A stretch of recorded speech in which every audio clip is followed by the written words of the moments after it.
Hello friends, आज की हम इस वीडियो में कॉन्ट्रैक्ट ऑफ गारंटी का नया टॉपिक करेंगे, जो कि हमारा liability of two person primarily liable not affected by agreement between them that one shall be surety on others default.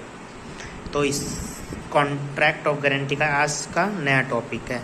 इसके अंदर लिखा गया है, when two person contract with a third person to undertaken liability and also contract with each other that one of them shall be liable only on the default of others, the third person not being a party to such contract. The liability of each of such two person to third party under first contract is not affected by existence of second contract although such person has knowledge about it। ठीक है, अब इसके अंदर हम सबसे पहले example देख लेते हैं, जिससे कि हमें ये क्लियरली समझ में आ जाए, फिर उसको हम ने जो पढ़ा है उसके साथ कोरिलेट करेंगे। तो आइए सबसे पहले हम इसका एग्जाम्पल ड्रॉ कर। अब यहाँ पर हमने एक एग्जाम्पल लिख लिया। यहाँ पर ए है और सी है, इन दोनों ने कॉन्ट्रैक्ट करा बी से। ठीक है, बी से कॉन्ट्रैक्ट किया। तो सबसे पहली लाइन हमारी क्लियर है, when two person contract with a third person to undertake liability and also contract with each other.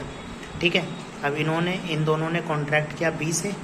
अब बाद में क्या किया, इन्होंने ए और सी ने आपस में कॉन्ट्रैक्ट कर लिया। ठीक है, आपस में कॉन्ट्रैक्ट कर लिया। तो इन दोनों ने आपस में कॉन्ट्रैक्ट करा है, तो इसका जो इफेक्ट है वो इस पे नहीं पड़ेगा।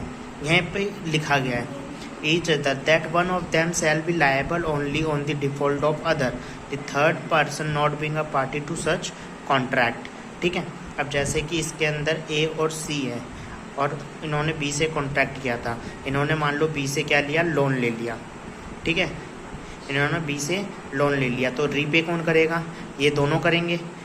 ठीक है, अब इन दोनों ने आपस में कॉन्ट्रैक्ट कर लिया। अगर मैं सी बोलता है कि मैं इंसॉल्वेंट हो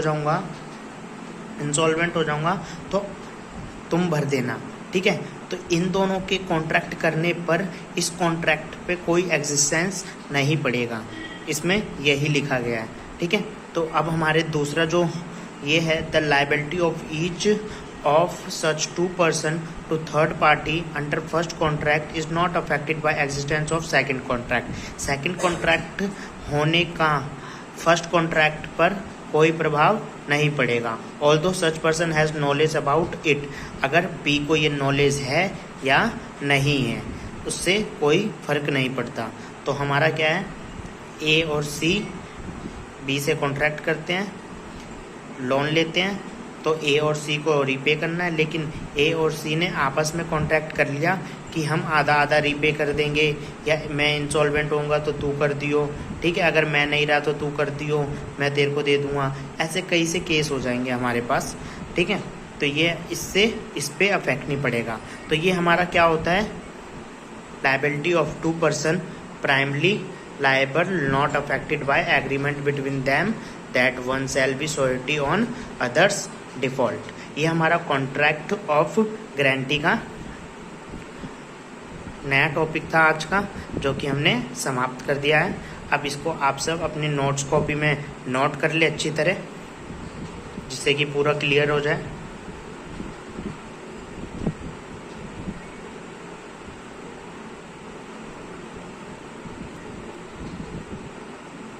अब नेक्स्ट टॉपिक हम अगले वीडियो में करेंगे,